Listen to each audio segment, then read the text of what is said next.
Good morning, have a nice day. आज एक छोटी सी बात लेकर आपके पास आया हूं। ये बात कंसर्न्ड है सिर्फ पाकिस्तानियों के वास्ते। Anybody can see, anybody can comment. Farhad Shaheen लगभग 4 दिन पहले अगवा हो गई थी। एक छोटी बच्ची, 12 साल की उम्र है इसकी। माँ बाप ढूंढते रहे, पुलिस स्टेशन गए, FIR दर्ज की, कोई रिजल्ट नहीं निकला। अंत में यह परिवार अपने देश के हाई कोर्ट में पहुंचा। वो कहानी बता रहे हैं आपने। मैं उस वीडियो को ही जोड़ रहा हूं आपके पास।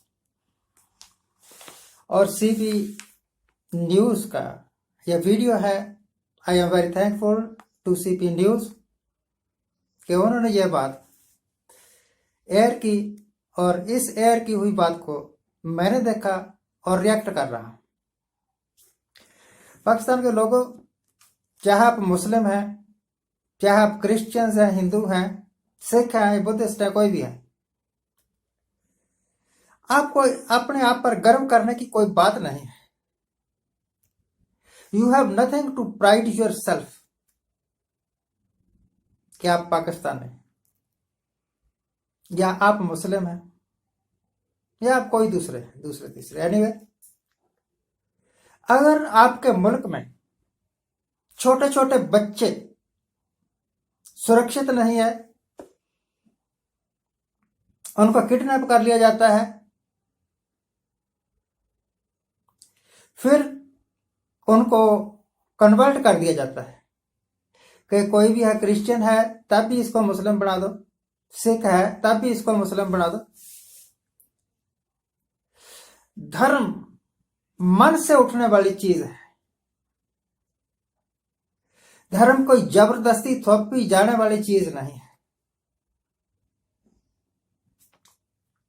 और वो मजहब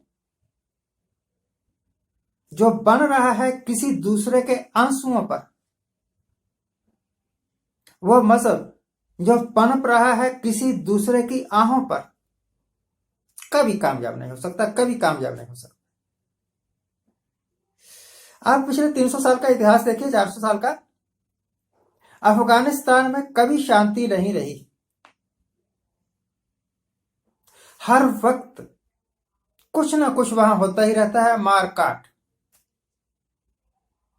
और ये वही मुल्क है, यहां के लोग अहमद शाह अब्दाली जैसे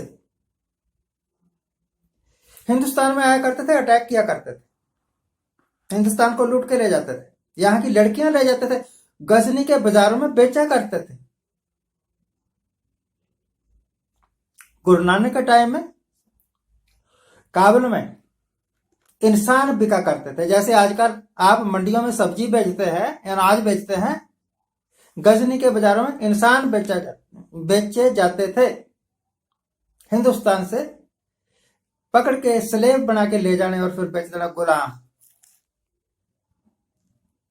पाकिस्तान के लोगों, क्या आप फिर वही टाइम ले आना चाहते हैं कि जो मजलूम है, जो गरीब है, जो जिसकी आवाज ही कोई नहीं, अगर बोले भी तो उसकी सुनने वाला कोई नहीं, आप उसको पकड़ लो, कैद कर लो, 10-15 दिन टॉर्चर करो, फिर उसका बयान दिलवा दो, एफिडेविट बनवा दो कि मैंने इस्लाम कबूल कर लिया। यह इंसानियत नहीं है।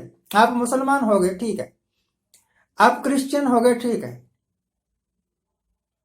आप सिख हो गए, ठीक है, हिंदू हो गए, ठीक है, क्या आप इंसान भी है? उधर देखो अमेरिका की तरफ। अमेरिका में हिंदुस्तान से गई हुई लड़की वहां की वाइस प्रेसिडेंट बन रही है। 20 जनवरी को वो सुबॉर्डिनेट कर लेगी, अगर सब कुछ ठीक ठाक रहा, अगर डोनाल्ड ट्रंप ने कोई नया पेच नहीं खेल दिया। और एक आपका मुल्क है, हर रोज कोई ना कोई मजलूम लड़की किडनैप की जाती, फिर शोषा उड़ा दिया जाता है इसने अपना रिलीजन चेंज कर लिया, कन्वर्जन कर लिया।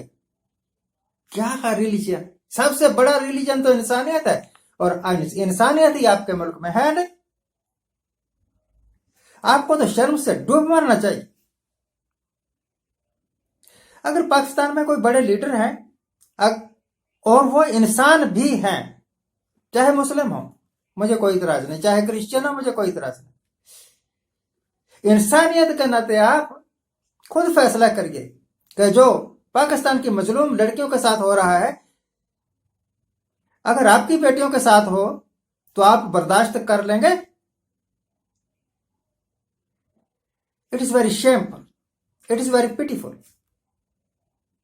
मैं आपको एक वीडियो के साथ छोड़ जा रहा हूं, आप ही के मुल्क का है, देखिए उसमें मां बाप किस तरह कोर्टों में भटक रहे हैं। मां बाप बेचारे अपनी रोजी रोटी कमाएं या कि कोर्टों में धक्के खाएं, और वो अपनी गलतियों के कारण नहीं कोर्टों में घूम रहे, आपके ही मुल्क के गुंडों के कारण कोर्टों में धक्के खा रहे हैं। और कोर्टों में ना वकील सुनते हैं ना जज साहब सुनते हैं। आज पेशी हुई और 1.5 महीने की डेट डाल दी। क्यों भाई? 1.5 महीने तक इस गरीब लड़की के साथ क्या क्या जुर्म होगा उसका जिम्मेवार जज है या वकील है? तो इंसाफ कहां है? इंसानियत के नाते से कुछ ऐसा करो कि आपके मुल्क की शान बने। You should be proud of your country, you should be proud of your people. जो कुछ भी हो रहा है, it's very shameful and pitiful. Pity with you, shame with you. Be brave, be human beings, be kindful people. Thank you very much. और नहीं, बाद में होंगे इसमें जो भी होगा ना, बाद में जो प्रोसीडिंग होगी कोर्ट की उसके बाद ही बताऊंगा आपको। बस ये तकरीबन आपके अंदाज में कब तक ये मामला हो सकता है? ये जो हमारा अदालती निज़ाम इस तरह का ही है ना, ये केस तो होता नहीं कोर्ट में, 200 होता है, 300 होता है, फिर इससे ही जज साहबान उसको बुलाते हैं जो भी होता है सीरियस, तो इंशाल्लाह आ जाएगा। वो शार्ट डेट का कहते हैं उसको।